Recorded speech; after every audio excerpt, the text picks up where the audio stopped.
What's up, you guys? Eric from Anabolic.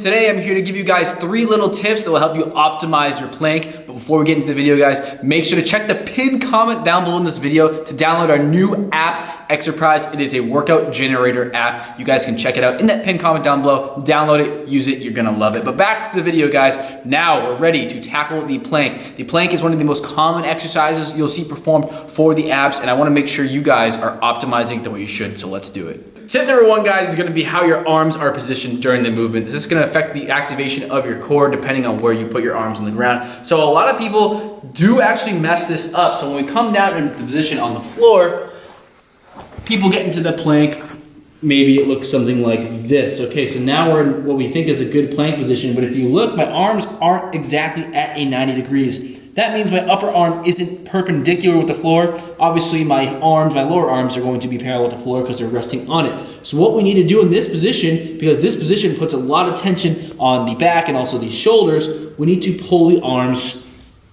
right underneath us. And remember, they're acting as those stabilizers. This is what's creating the plank right here.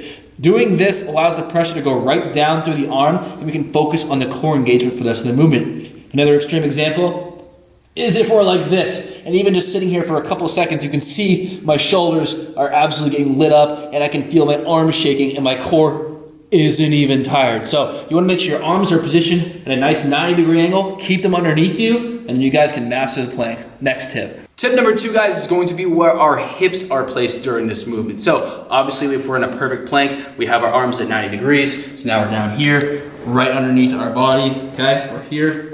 We're nice and tight. So now our next move is obviously where our hips are going to be placed. So some dramatic examples that you probably see in the gym are things like this, way up to the sky, or way down in an extension. And a lot of times, guys, this is where you'll see when people do weighted planks, kind of how they build that pressure here. So what we want to do, guys, is obviously have as straight of a back as possible to start. So right about here. But our next move is we want to make sure that we're rotating our pelvis in. Think like doing a crunch. Ready? Watch this.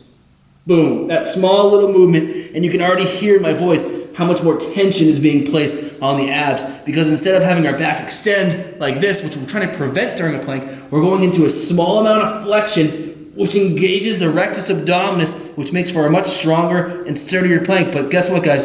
You're gonna fatigue a lot quicker because this is a movement you're probably not used to. Ugh.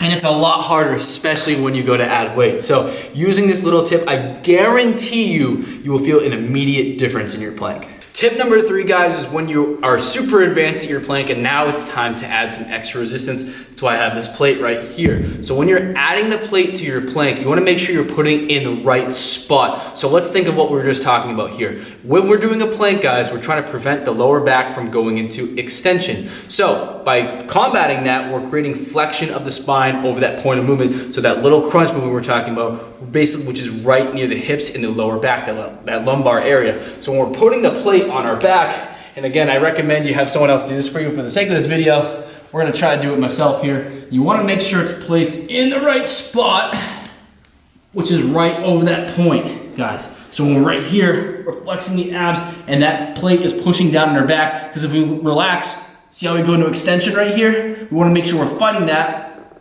right here in this movement. So that's where all the tension is. An incorrect example would be if some crazy person decided they were gonna put it all the way up their back. Now look.